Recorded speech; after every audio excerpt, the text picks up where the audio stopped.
Kami akan bahas hal ini bersama dengan para narasumber. Bergabung lewat sambungan dalam jaringan, Refli Harun, ahli hukum tata negara yang juga pendukung Roy Suryo yang kemarin ikut mengantar Roy ke Mapolda Metro Jaya. Dan Relly Regan, Sekjen DPP Barisan Relawan Jokowi Presiden atau Bara JP. Selamat malam semuanya dengan Tifal, apa kabar? Selamat malam. Oke, terima kasih semua sudah bergabung bersama kami. Bung Regan, suara saya terdengarkah Bung Regan? Kita coba perbaiki komunikasi kami dengan Bung Regan. Ya, suaranya kecil juga di saya, tapi nggak apa-apa Mas. Oh, oke. Saya. Oke, Bung Refli begini, Bung Roy sudah bilang setelah pemeriksaan bahwa tidak ada terlapor dalam undangan klarifikasi itu. Menurut Anda masa depan pemeriksaan kasus ini akan kemana arahnya nanti? Sebenarnya bergantung kepada netralitas ya penegak hukum. Karena sebenarnya kan ada 3 fora yang saya katakan kan. Ada pengadilan perdatanya, kemudian ada Jokowi sebagai terlapor dan Jokowi sebagai pelapor. Nah, saya baru saja ngomong dengan salah seorang profesor mantan ketua MK, harusnya yang terbaik itu selesaikan dulu perkara perdatanya, perbuatan melawan hukumnya. Dari situ dibuktikan apakah ada ijazah itu memang benar-benar fake atau original.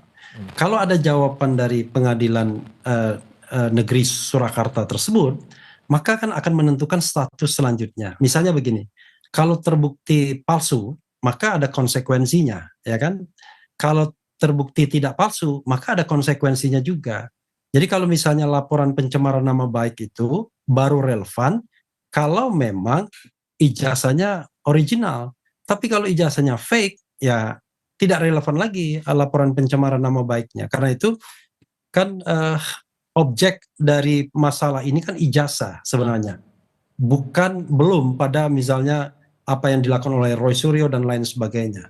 Karena kalau kita bicara tentang pencemaran nama baik dan fitnah, itu kan dampak dari sebuah statement yang mengatakan bahwa dugaan ijazah Pak Jokowi itu palsu. Nah, karena itulah kemudian harus dibuktikan dan forumnya ada. Forum yang tidak atau belum saling mempidanakan yang disampaikan oleh Pak Taufik, Dr. Taufik di Pengadilan Negeri Surakarta. Nah, itu sudah berjalan ya dengan resiko yang mudah dan murah ya kan, tidak mahal, dan sebenarnya tinggal memanggil para pihak saja untuk pembuktian. Asal pengadilan kemudian tidak meniru Pengadilan Negeri Jakarta Pusat yang mengatakan tidak berwenang. Jadi kalau sudah sampai pembuktian dan kemudian itu hasilnya solid, ya itulah yang kemudian menjadi pegangan baik laporan ke Bareskrim Mabes Polri maupun laporan ke Polda Metro Jaya. Tapi kalau pengusutan di polisi ini tetap diteruskan, apakah kemudian pihak-pihak yang diundang klarifikasi ini berhak untuk tidak memberikan keterangan, Bung Refli? Bergantung undangan klarifikasinya. Kemarin itu ada kesalahan fatal dari Polda Metro ketika membuat undangan klarifikasi, karena dia menyebut dia menyebut tempus delicti dan locus delicti secara spesifik, yaitu pada tanggal 26 Maret di Jakarta Selatan. Nah, ketika orang minta penjelasan apa kejadiannya tidak dijelaskan oleh penyelidik. Dan Roy Suryo serta Dr. Tifa merasa tidak perlu menjawab semua pertanyaan karena mereka tidak hadir di dalam klarifikasi yang tercantum bahwa kejadiannya adalah pada tanggal 26 Maret di Jakarta Selatan itu. Karena tidak hadir dalam kejadian itu, maka ya tidak ada informasi yang bisa dikorek kecuali data pribadi, nama, alamat, dan lain sebagainya. Makanya pemeriksaan terhadap Roy Suryo cepat. Ya, jam 2 lebih dia sudah selesai. Pemeriksaan Dr. Tifa maghrib selesai.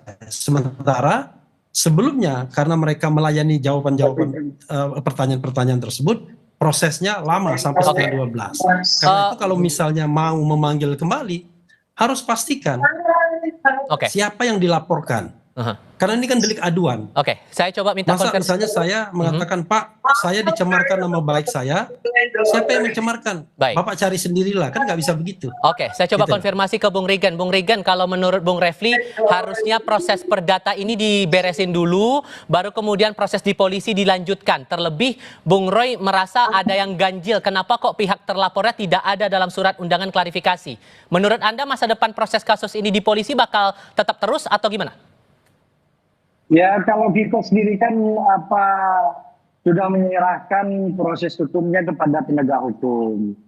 Apa yang disampaikan oleh Bung Refli Harun tadi, itu proses hukum kan sudah berjalan, saksi sudah diperiksa, dan sekarang ini Bung Roy dan kawan-kawan sudah diperiksa. Ya kita kembali kepada aparat kepolisian ya, kalau gitu udah kita serahkan di pihak berwajib, kita ikutin saja lah. Saya rasa kawan-kawan Roy ikuti aja lah proses hukum yang ada. Nanti masalah pembuktian nanti itu bisa dibuktikan di pengadilan ya. Itu saja. Tapi kemungkinan buat mereka untuk tidak memberikan keterangan bisa aja loh Bang, karena alasannya ya tidak ada keterangan juga. Terlapornya siapa dalam surat undangan klarifikasi itu?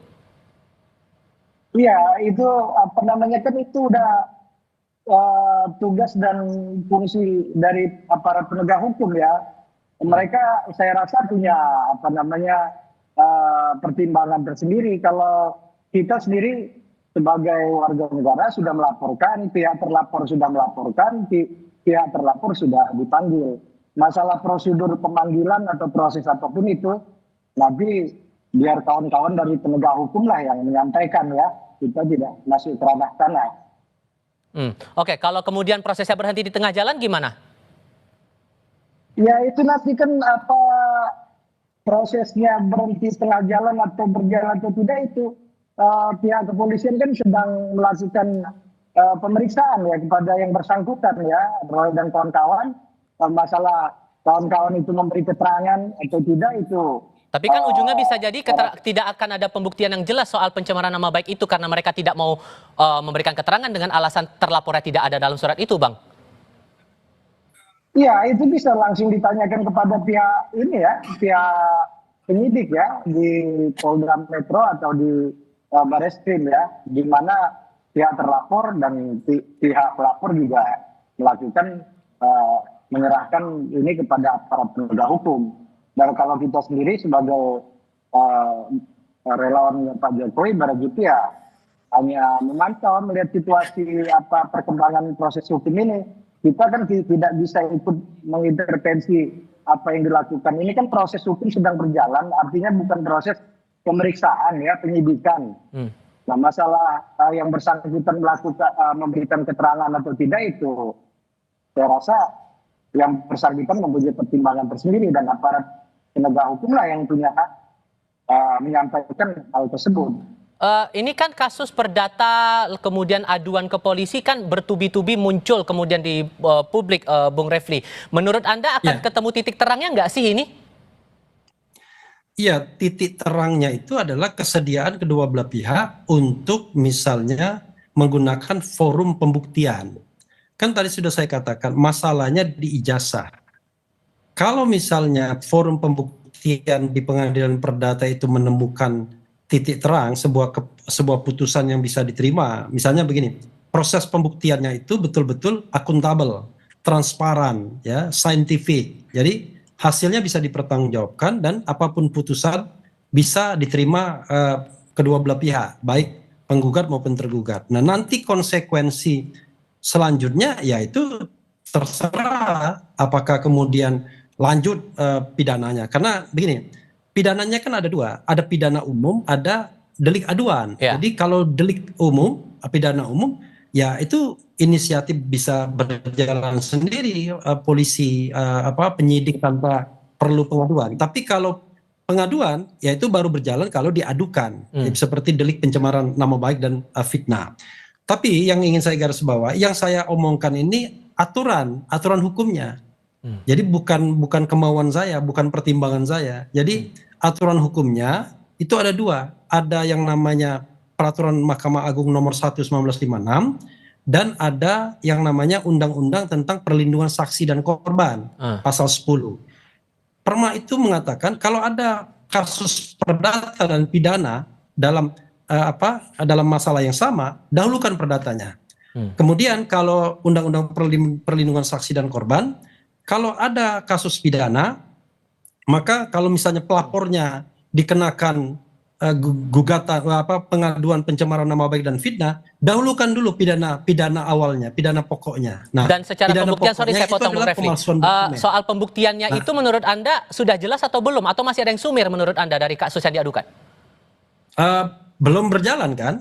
Jadi pengadilan di Solo itu selesai mediasi, deadlock, gagal mediasi karena pihak Pak Jokowi tidak mau menunjukkan ijazah aslinya, maka masuk persidangan. Nah, di dalam persidangan nanti, mudah-mudahan hakim tidak memutuskan bahwa perkara ini tidak dapat diterima atau NO, tetapi masuk pada proses pembuktian. Nah, dalam proses pembuktian itu kan ada daya paksa untuk menghadirkan bukti-bukti, termasuk ijazah Pak Jokowi yang sudah diserahkan ke Bareskrim Mabes Polri. Jadi bisa dihadirkan atas perintah pengadilan, atas perintah hakim. Nah, inilah yang sebenarnya barangkali diharapkan banyak orang. Ada proses pembuktian yang memadai, adequate, dan kemudian hasilnya dianggap bisa diterima dan kemudian dianggap berintegritas, begitu. Oke.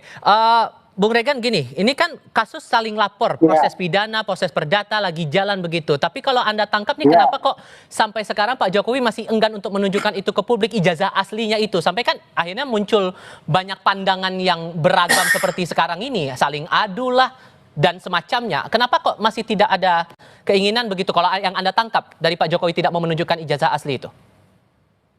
Ya, saya rasa di dalam aturan hukum kita tidak ada ya yang mewajibkan seseorang atau siapapun itu memberikan keterangan ijazah atau apanya untuk diberikan kepada halayak umum. Tapi ijazahnya Pak Jokowi itu kan didengung-dengungkan selalu oleh saudara Roy Suryo dan kawan-kawan di media sosial sehingga membuat kegaduhan. Seakan-akan sampai dengan UGM itu ijazah Pak Jokowi itu palsu. Dan itu beliau sudah sampaikan waktu kawan-kawan dari TPU ke rumahnya Pak Jokowi di Solo, bahwa ijazah itu beliau tidak berkenan perlihatkan kepada mereka, tapi kepada media diperlihatkan. Terakhir kemarin Pak Jokowi menyerahkan berkas ijazahnya dari SMA sampai perguruan tinggi itu ke pihak Bareskrim ya, dengan dibawa oleh adik ipar dan pengacaranya. Jadi saya rasa Pak Jokowi kan sudah sampaikan bahwa tegas, ya saya sudah berulang kali ya saudara Roy Suryo dan kawan-kawan ini mengajak membuat kegaduhan. Dan inilah yang membuat berangkat Pak Jokowi itu melaporkan hal tersebut. Dan pembuktian menurut Anda soal ujaran kebencian itu sudah terpenuhi atau sudah cukup menurut Anda? Ya, itu biarlah nanti ranah penegak hukum ya yang menyampaikan.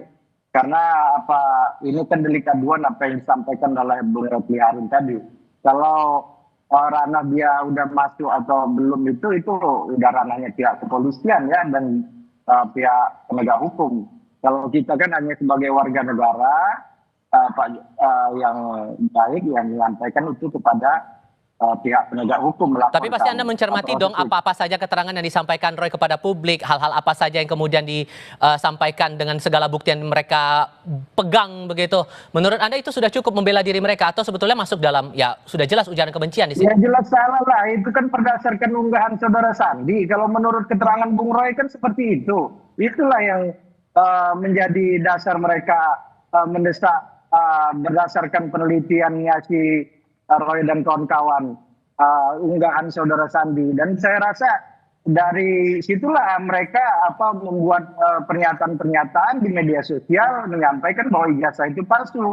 Jadi saya rasa ini udah kita serahkan ya proses hukumnya kepada pihak berwajib ya, agar kawan-kawan Roy dan kawan-kawan sampaikan saja keterangannya, ikutin aja proses hukumnya dengan baik. Nanti eh, mengenai apa namanya penyidikan atau penyelidikan yang akan dilakukan oleh pihak berwajib, itu adalah proses hukum yang harus dilalui tahap-tahapnya. Begitu saya rasa ya. Bung Refli, sekarang dengan Ya, banyak hal-hal semacam ini, menurut Anda harusnya kemana lagi polisi harus mengusut ini biar clear semuanya? ya ini kan masalah sederhana kan? Apalagi ijazahnya sudah di Bareskrim. Nah sekarang sebenarnya kan tadi kan saya sudah katakan yang namanya penyelesaian itu adalah putusan pengadilan. Putusan pengadilan yang terdekat yang bisa diambil itu adalah putusan pengadilan perdata perbuatan melawan hukum PMH yang diajukan oleh Dr. Taufik di Pengadilan Negeri Surakarta atau Solo. Hmm.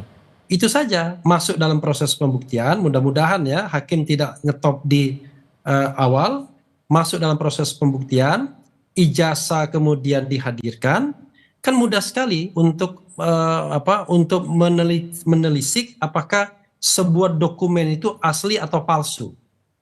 Karena itu kan ada ilmunya. Walaupun kita tidak bisa melihatnya dengan mata telanjang, tetapi dengan teknologi semua itu bisa diverifikasi. Tetapi yang paling penting prosesnya itu berintegritas.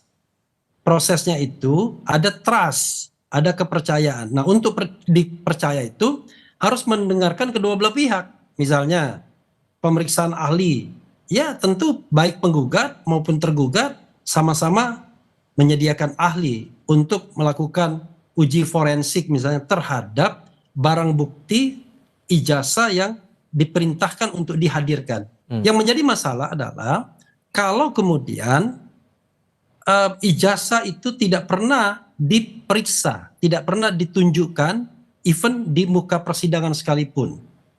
Nah itu yang jadi masalah, sehingga ketika Bambang Tri dan Gus Nur dihukum 4 tahun penjara, 4 tahun loh, itu bukan hukuman yang ringan, itu dia dikatakan menyebarkan berita bohong mengenai ijazah palsu, tetapi ijazah aslinya tidak pernah diperlihatkan. Padahal kewajiban jaksa penuntut umum untuk membuktikan bahwa apa yang dikatakan Bambang Tri dan kemudian mubahala oleh Gus Nur itu adalah salah karena yang benarnya yang ini. Oke. Tapi tapi kendati pun tidak ditunjukkan yang benarnya, tetap saja hakim menghukum Bambang Tri dan kemudian juga Gus Nur. Nah, itu kan karena praktek-praktek kekuasaan yang tidak akuntabel. Ya. Sekarang kita berharap karena Pak Jokowi sudah warga negara biasa, kalaupun ada jabatan Dewan Penasihat dan Tentara tidak lagi seperti jabatan Presiden Republik Indonesia. Mudah-mudahan semua penegak hukum dalam criminal justice system itu memiliki langkah-langkah yang bisa dipertanggungjawabkan sehingga apapun yang dihasilkan orang akan percaya. Tetapi kalau dia menunjukkan gelagat misalnya tidak berubah, tidak netral, Baik. dan kemudian berpihak, tidak menerapkan prinsip equality before the law misalnya, maka akan ribut terus hal seperti ini, tidak akan pernah selesai. Begitu.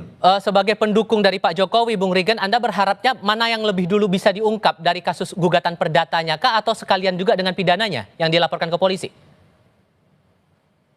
Ya, ini kan udah masuk ke ranah penegak hukum. Saya rasa itu kan telah pihak berwajib ya akan menentukan sikap atas apa yang dilakukan oleh Roy dan kawan-kawan atas yang dilaporkan. Mengenai itu lebih baik itu akan dilakukan perdata atau pidana, itu nanti aparat penegak hukum ya. Kita nggak bisa ya menggiring opini. Sekali lagi kawan-kawan, Bung Refli Harun, jangan kita tidak percaya kepada aparat penegak hukum kita. Trust yang kita bangun bagaimana jangan kita menggiring opini seakan-akan aparat penegak hukum kita hari ini tidak bisa kita percaya. Makanya kita serahkan kepada penegak hukum kita, ya sama-sama kita kawal proses hukumnya. Mana apa menurut kita bagus itu nanti kita sama-sama kawal. Nanti di pengadilan atau pihak Polri nanti akan melimpahkan itu setelah dilakukan penyidikan dari pemeriksaan, penyidikan. Itu nanti ranahnya aparat penegak hukum. Tapi hari ini marilah kita sama-sama bangun trust. kenapa proses ini kita serahkan kepada penegak hukum supaya berhenti ini penggiringan opini. Nah, sekarang kita serahkan ijazahnya kepada pihak berwenang, pihak Polri. Nah, Polri lah yang akan mengidentifikasinya, bagaimana forensiknya. Jadi bukan kita saya kenal dengan kawan saya di Amerika atau di Jerman, lalu karena dia ahli, saya panggil kawan saya untuk membenarkan apa yang saya lakukan, itu juga nggak bisa. Itulah ini kita laporkan kepada penegak hukum. Tadi Bung Regen bilang jangan sebarkan kesan tidak percaya pada penegak hukum. Bung Refli, gimana ngeresponnya tuh? Saya bicara tentang pengadilan Surakarta. Jadi dalam pengadilan Surakarta itu kita tidak bicara tentang polisi, ya, tidak bicara tentang jaksa, tapi kita bicara mengenai penggugat dan tergugat. Saya katakan, baik penggugat maupun tergugat harus diberikan hak yang sama untuk membuktikan soal ijazah tersebut. Kan begitu? Nah, dari situlah kemudian hakim bisa memutuskan mana sebuah keterangan ahli yang solid, yang didasarkan pada fakta-fakta ilmiah, mana yang sesungguhnya tidak. Jadi sekali lagi saya katakan, ya, kita ini kan hidup bernegara itu bukan untuk saling mempidanakan. Walaupun kemudian masing-masing orang mengatakan, weh takut ya dan lain sebagainya. Bukan begitu. Saya ini orang hukum, ya, yang namanya pidana itu adalah ultimum remedium, ya, harus menjadi langkah terakhir baik terhadap Pak Jokowi maupun terhadap Roy Suryo dan teman-teman.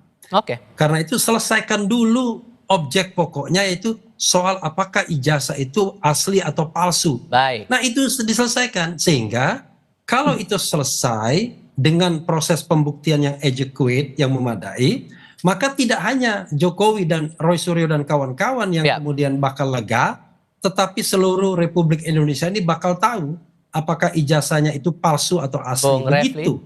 Bung Refli Harun dan Bung Regen, terima kasih banyak sudah mau berdiskusi bersama kami kali ini. Sehat selalu semuanya. Selamat malam. Ya, makasih. Salam semuanya. Terima kasih.